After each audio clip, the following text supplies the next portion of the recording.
નમસ્કાર દર્શક મિત્રો, હું છું પૂજા રંડેલ. સંકલ્પ ન્યૂઝમાં આપનું સ્વાગત છે. સમાચારની શરૂઆત કરતા પહેલા એક નજર આજના મુખ્ય સમાચાર ઉપર. વલસાડ સરહદી હાઈવે પર દ્વારકાધીશ હોટલમાં મેનેજરને પૈસાની લેતી દેતી મામલે ઈસમોએ માર માર્યો. ઘટના સીસી કેમેરામાં કેદ. રૂરલ પોલીસ મથકે ફરિયાદ નોંધાઈ. વલસાડના સરહદી હાઈવે પર આવેલ હોટલના કાઉન્ટર ઉપર બેસેલ મેનેજરને ઈસમોએ માર મારતા પોલીસ મથકે ફરિયાદ નોંધાઈ છે. નેશનલ હાઈવે નંબર 48 પર આવેલ હોટલ દ્વારકાધીશમાં કેટલાક ઈસમો હોટલ પર આવી કાઉન્ટર પર બેસેલા મેનેજરને માર મારવામાં આવ્યો હતો. હોટલ ચાલુ કરવા આપેલ પૈસાની લેતી દેતીમાં હોટલના કાઉન્ટર પર બેસેલા મેનેજરને તમાચો મારતા મામલો ગરમાયો હતો. આ ઘટનાનો વિડીયો સીસી કેમેરામાં કેદ થયો હતો. સમગ્ર ઘટના અંગે દ્વારકાધીશ હોટલ મેનેજમેન્ટે વલસાડ રૂરલ પોલીસ મથકે ફરિયાદ આપી હતી. વધુ તપાસ પોલીસે હાથ ધરી છે.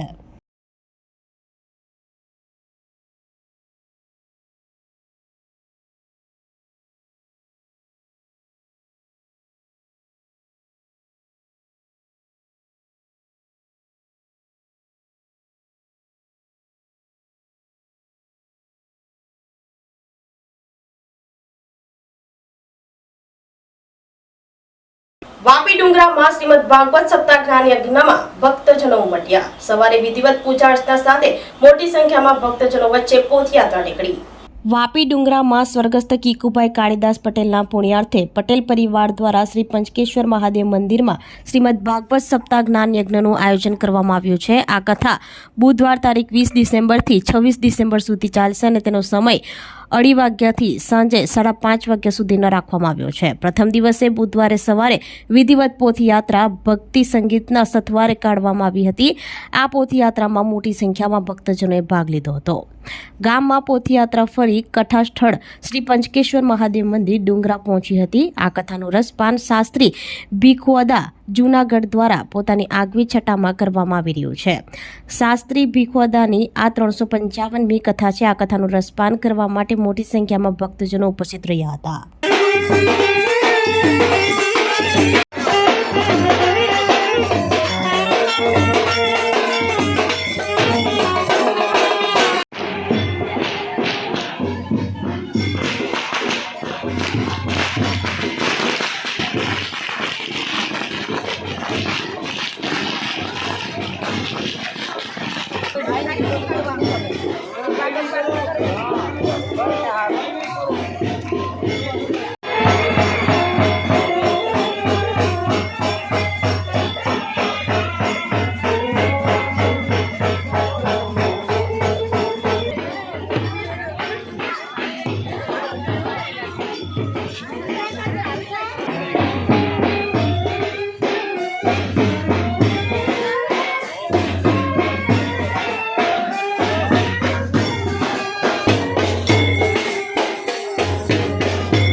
आरोग्यं धन संपदा सद्बुद्धि विनाशाय. નવસારી અને ડાંગ જિલ્લા ભાજપ દ્વારા તાલુકા પંચાયત સભ્યોનો પ્રશિક્ષણ શિબિર નાની બગાઈ ખાતે યોજાયો.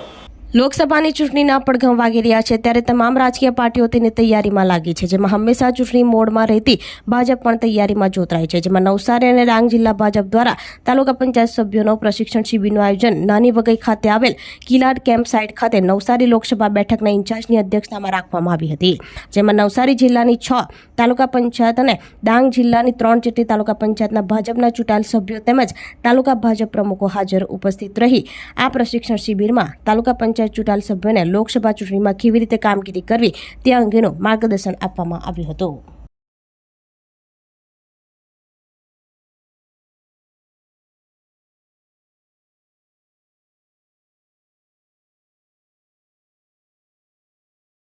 આજ રોજ નવસારી અને ડાંગ જિલ્લાનો પ્રશિક્ષણ વર્ગ તાલુકા પંચાયતના ચૂંટાયેલા સભ્યોનો વઘઈ કેમ્પ સાઇટ ખાતે રાખવામાં આવ્યો છે.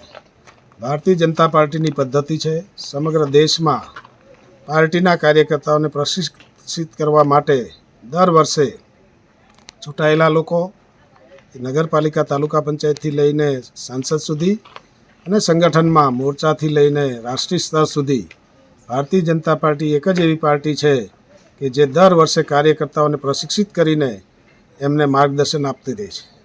ભરૂચમાં એક સરખા નામનો લાભ ઉઠાવી બિન ખેડૂતને ખેડૂત બનાવી દેવાના કૌભાંડની મહિલાએ ફરિયાદ કરી. 140 એકર ખેતીની જમીનનું કૌભાંડ. અરજદારોના વકીલે પત્રકાર પરિષદ સંબોધી ચોંકાવનારા આક્ષેપો કર્યા. ભરૂચમાં બિન ખેડૂતને ખેડૂત બનાવવાના કૌભાંડનો કિસ્સો સામે આવ્યો છે. આ મામલે અંકલેશ્વરની એક મહિલાએ તેના નામનો દુરુપયોગ કરી ખેતીની જમીનનું કૌભાંડ આચરવામાં આવ્યું હોવાના આક્ષેપો કર્યા છે. એક નામના બે વ્યક્તિ હોવું એક સામાન્ય બાબત છે, પણ આ સંયોગનો લાભ ઉઠાવી કૌભાંડ આચરવામાં આવ્યું હોવાનો મામલો તપાસ હેઠળ આવ્યો છે. રાબિયા બીબી અલી ઉમર ફાટક દ્વારા જિલ્લા પોલીસ અધિક્ષક અને જિલ્લા કલેક્ટરને આપવામાં આવેલ અરજી અનુસાર તેની અંકલેશ્વરના સરથાણ ગામમાં જમીન આવેલી છે. આ જમીનના સરકારી રેકોર્ડના આધારે રાબિયા બીબી નામની અન્ય એક બિન ખેડૂત મહિલાને ખેડૂત તરીકે દાખલો બનાવી આપવામાં આવ્યો હતો. આ મહિલાના સંતાનો માતાના દસ્તાવેજના આધારે ખેડૂત બનાવી દેવાયા હતા. ફરિયાદ અનુસાર સરથાણ અને વરેડિયા સહિતના વિસ્તારમાં 140 એકર જેટલી જમીન ખોટા દસ્તાવેજોના આધારે બિન ખેડૂત દ્વારા ખરીદી લેવાઈ છે. બિન ખેડૂત ખેતીની જમીન ખરીદી શકતા નથી, છતાં મામલાની ઊંડાણપૂર્વકની તપાસમાં 300 એકર જમીનનું કૌભાંડ નીકળી શકે તેવી શંકા વ્યક્ત કરાઈ છે, જેની કિંમત કરોડો રૂપિયાની હોવાનો અંદાજ છે. 10 થી વધુ લોકો સામે બિન ખેડૂતને ખેડૂત બનાવી ખેતીની જમીન ખરીદી તેને નોન એગ્રીકલ્ચર એટલે કે એને કરાવી વ્યવસાયિક હેતુમાં ફેરવી નાખવામાં આવી હોવાની ફરિયાદ કરવામાં આવી છે. તંત્ર પણ મામલાને ગંભીરતાથી લઈ રહ્યું છે. એક તરફ પોલીસ તંત્રને મળેલ ફરિયાદના આધારે ભરૂચ ક્રાઇમ બ્રાન્ચને તપાસ સોંપવામાં આવી છે, તો બીજી તરફ રેવન્યુ વિભાગ પણ દસ્તાવેજની ચકાસણી શરૂ કરી હોવાની વિગતો જાણવા મળી રહી છે. ભરૂચથી રિપોર્ટર અવી સૈયદ, સંકલ્પ ન્યૂઝ. હું એડવોકેટ પિયુષ ચોડવડિયા. મારા અસીલ છે રાબિયા બીબી અલી ઉમર ફટકની દીકરી, તે અબ્દુલ પટેલના પત્ની ના પાવતદાર છે ભરતભાઈ રામાભાઈ ભરવાડ.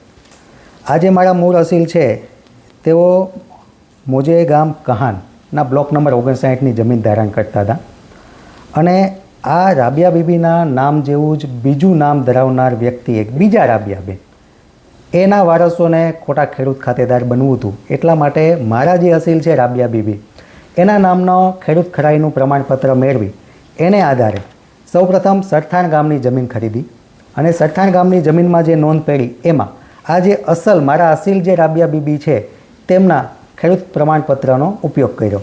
એટલે કે પોતે આ રાબિયા બીબી ખેડૂત ખાતેદાર ન હોવા છતાં પણ પોતાના વારસોને ખેડૂત ખાતેદાર બનાવવા અને આ ખેડૂત ખાતેદાર ખોટા બની અલગ અલગ ગામની જમીનો, અંદાજિત અમારા ધ્યાનમાં જે જમીનો આવેલી છે તે મોજે સરથાણ અને મોજે વરાડિયાવાડામાં અંદાજિત 140 એકર જમીન છે. આ તો ખાલી એક જમીન અમારા ધ્યાનમાં જે આવી છે તે છે.